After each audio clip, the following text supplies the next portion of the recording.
All right, Hey. we're rolling. This is more of a serious video, I guess, or sad, because so when we first came to America, we headed down to South Georgia to Waycross because that's where Pernell Roberts was from. He grew up there, but back then he was still alive, so we just want to see the town, the feel of the place where he grew up and all that, because we were crazy Bonanza fans.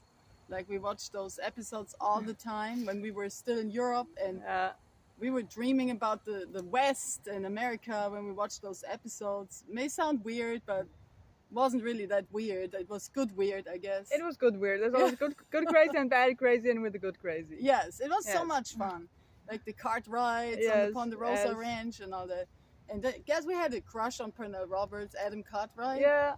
And we wanted to see. We looked up where he's from, in Waycross, Georgia, near the Okefenokee Swamp. So we wanted to see the hometown, and we thought that was fascinating. Yes, and we were always fascinated about the South, so we wanted to see southern Georgia, South Georgia. Yeah, we want to explore the Southland, and that's what we wanted to go. Yes. So we were in Washington, D.C., then we flew down Jacksonville, then we paid a cab driver from Africa, paid him $100 to take us to Waycross, Georgia.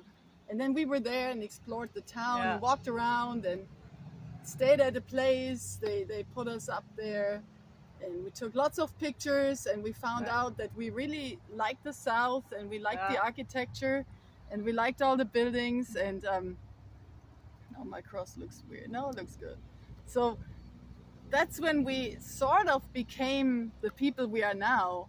I'd even say it started earlier. When we got out of the plane in Jacksonville, Florida, like in Washington, D.C., we had our winter coats on that we had. Yeah. And it was cold. It was in November, and then we were on the plane to Jacksonville, and we got out of the airport in our winter coats, and then it was like, oh my God, it's warm. And this is not a sad video. Like I said, it was a serious sad video, but apparently it's not a sad video. So then it's fun to talk about. We spent the night at Motel 6 in Jacksonville, and the next morning we packed the winter coats away, got the t-shirts out, and exactly. Yeah. So this to me was always, we always talked about, like, it was almost like you're baptized, like you're immersed. Yes. Like baptized. We're baptized by the sunlight. Instead of water, it was sunlight. Yes. That's like she said. Yes. We were baptized and immersed in sunlight, in sunshine, in this warmth. Yes, it was like the new birth experience. Yeah, it was like, so I got my t-shirt out. I had this really cool flower child t-shirt. Yeah.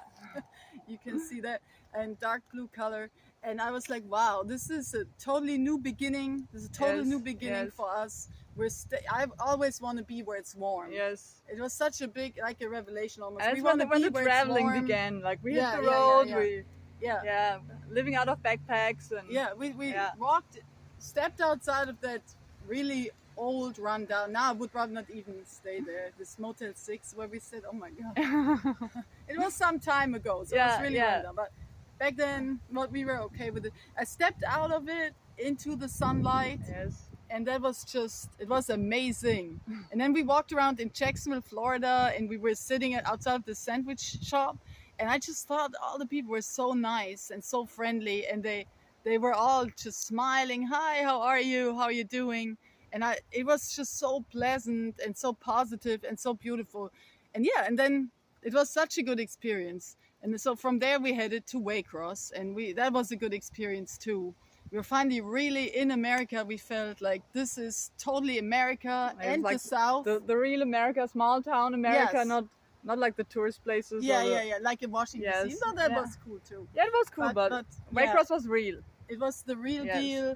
We were there, and we met all these different people, like different guys gave us rides. An older man took us around and showed us the area, and then we asked about Pernell Roberts all the time, and it was so much the South. I don't even know if you can still find this right now. And like people had these Robert E. Lee portraits on the wall and these Confederate flags and all that. Oh my goodness. Like the old Georgia state flag. Yeah, it was So that kind of South, but it was intriguing though, to experience it one time, and we wanted to see talk to the people, and and so we're talking over each other. That's okay. Yeah, I think so.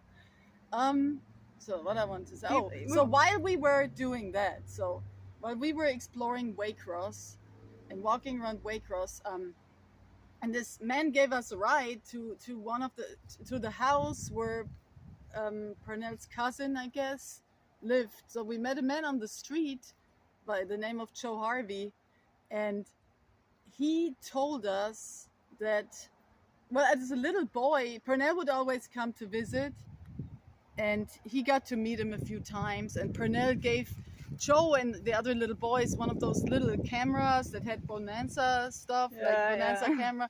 And he told us stories like that, how Pernell used to walk barefoot when he came to visit, and he had this fancy car in the garage and stuff like that. And he was always cleaning the car, and the little boys watched him do that. So that was cute and was interesting.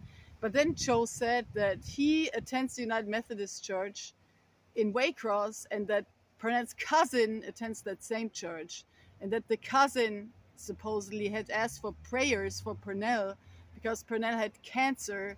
And what kind of cancer? Well, it was pancreatic cancer. So that was really a blow to hear that so early on in our journey. We had just come to America. It was probably our second week in America, and we were such big fans of Pernell, and we wanted to meet him. Our plan was to meet him at some point, maybe, but it could have been in several years from now or from then. But when we heard that Pernell has pancreatic cancer and possibly not too long to live, we just felt this mission, our purpose was to get to California as fast as we can and somehow meet Pernell and let him know that we care about him. I don't know how this sounds, but that was really, we had this desire in our hearts, and we felt this is what we need to do. We need to head to California as fast as we can. We won't do all the other sightseeing that we had thought we'd do. Nashville will have to wait. Some other things will have to wait. We'll just have to get to California. And the thing was, we did not have a whole lot of money when we first came over. We had this box where you put, what is it called, coffee in? Yeah, and that's where we had cash. So when we landed in Washington D.C., we had it all exchanged in US dollars, and was probably $2,000, I would say, that we brought in cash. The money that we brought. But then we took pictures. It was still film back then. And so we had those developed, and we went out to eat and some other things and bought t-shirts and stuff like that. So, and the cab driver, obviously. So those $100 for the cab driver. And so hotel rooms, motel rooms, that's where a lot of money went into too. So our money went real fast, but we still want to make it to California. We were broke by the time we were in Albuquerque, New Mexico. We bought a slice of, oops, that was a mosquito. We bought a slice of pizza at the Albuquerque Greyhound station. And we're like, oh, our money's gone now. That's it, you know. There's a picture of me with a really sad face eating that slice of pizza. And yeah, so you want to be in it? Yeah. So yeah. So then, but we with our last money, we bought a ticket to Gallup, New Mexico on Amtrak, $19 for each of us. And so like, oh, okay, we'll head on further west a little bit to Gallup. And everybody, why are you going to Gallup? Why are you going to Gallup? Well, that's how we could only afford that ticket. And then we stood on at the train station and looked at the tracks, and this guy was there, worked for Emily. He said, oh, can you imagine, but tomorrow morning the train will be in Los Angeles, California. We're like, oh, that's where we want to go. We want to be in Los Angeles tomorrow morning. Yeah, we want to make it to Los Angeles. So then we boarded the train. We were almost thinking, like, can we hide in the bathroom somewhere and just sneak on the train and stay on that train all the way to LA? But no, the conductors seemed really mean. Oh, actually. And they were asshole conductors. Yeah, asshole conductors, like she said. They were really mean. Oh, you know that you'll have to get out and Gallup, right? And so, yeah, it was very frustrating. But then we had just boarded the train, and we heard this voice. An old gentleman was on that train. His name is, I hope he's still alive, Russ Hendren. He was from Belen, New Mexico. Like, you want to have dinner with me? Yeah, we're like, oh, okay. We weren't even up for it that much because we worried about, well... And we were sad, and I don't know. Yeah, it was Yeah. just one of those. We were like, yeah, we don't even know if we have time. We have to get out and gallop. And Yeah, and he said, oh, but then we had dinner with him, and we just started to cry while we're having dinner with him. Like, we don't want to get off the train. We want to make it to LA. This is where I want to go. And he was just, well, I pay for your fare. Yeah. But the conductor lady, the one was so mean. She's, well, Like, it has to be in cash. we don't take credit cards on the train. Like the only payment we accept on the train is cash. She wanted to make it hard. Yeah. But then Russ was like, yeah, okay. When he got his wallet out, he's like 100, 200, you know? Like, yeah. He was just, I always travel with cash. Like no problem for me. I know. I don't even remember how much he paid for it. But I don't know how much the train. At least $200. I don't know. Yeah. Yeah. He paid, but it was so heartwarming. And God put Russ right there for us. And he even gave us some cash for buy yourselves breakfast when you get there. So we were not broke anymore. And that's just the win. Yeah. Because I'm always a little aware if somebody's sneaking up on us. You just don't want that. But so then we got off. We were in Los Angeles. At Union Station. It was like the first time we crossed the continent from Jacksonville, Florida to Los Angeles, California. We were in LA and we were immediately overwhelmed. Just the feel of it. I mean, we're like, oh my goodness, now we're in LA. So we looked immediately. We knew Pernell lived in Malibu. There's like these flies flying around. And so we looked on this map that was hanging there. It's like, oh, is there a bus going to Malibu? And there was. We had to actually take 2 different buses. I fell asleep on the bus. I was so exhausted from the train ride and staying up all night.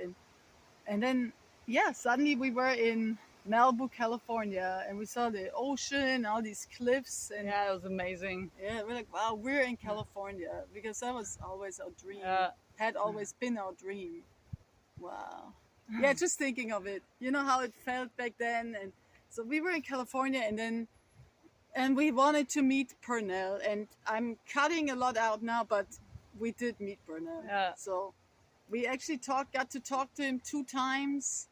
And sad thing, it was sad because he confirmed that he did have cancer, and he said, I'm not the man I used to be. He did not want to take pictures with us, which was always, we would have loved to have a picture with him or of him. But yeah, we got to talk to him, and he talked a lot, actually. He talked for an hour straight almost, I'd say, like 45 minutes. He was just talking, telling us stuff. And he talked about his dad, who was a salesman for Dr. Pepper. Like we mentioned the other video, that's why we drank Dr. Pepper when we came to Waycross. We want to try how it tastes. And lots of things like that he talked about. And what was really had a lot of meaning to both of us was that he said, he said that he's usually not talking to fans anymore right now because he's sick, but that he's really enjoying it, that he is enjoying talking to us. And he said, you're nice. And he paused and he said, you're intelligent, you're nice and intelligent. And that was always so sweet when we thought about that. He had a positive impression of us and that he thought we're nice people. And so it was nice meeting him. And we had from Munich, where we lived before we came to America, we were hanging out at a monastery sometimes, and this nun had given us these medallions, and we gave those to Pernell. We gave him the medallions because he had cancer, and so that was nice that we got to do this. Unfortunately, he did pass away a year later, but we met him, and now we're in South Georgia again. We're about 50 miles, 60 miles from Waycross, Georgia. We're not going to Waycross this time because it is very emotional, I think. We made so many memories there, but we're exploring new places now. But yeah, we're thinking of Pernell a little bit right now because we're here, and we've always had really good experiences in the South. We think people are very friendly there, despite of all the issues and all the controversial stuff and all the problems. The people seem to friendly, embrace us. Yes. They receive us. They're nice to us, and that, of course, that means a lot because I mean, who wants rude, unpleasant people, right? Who wants to feel like you're not welcome or that people reject you? And unfortunately, there's a lot of that. When we're sitting on a parking lot, sometimes people call the cops right away. And that's so unpleasant when it happens, because it makes you feel like people just hate you. They profile you, they hate you, they don't want you there, you're trash. But that's why it's important when nice people make everything better, right? So, and that's why it's important. And yeah, so we just want to talk Yeah. about that as we're sitting here on our spot in the woods of South Georgia. Okay. Bye.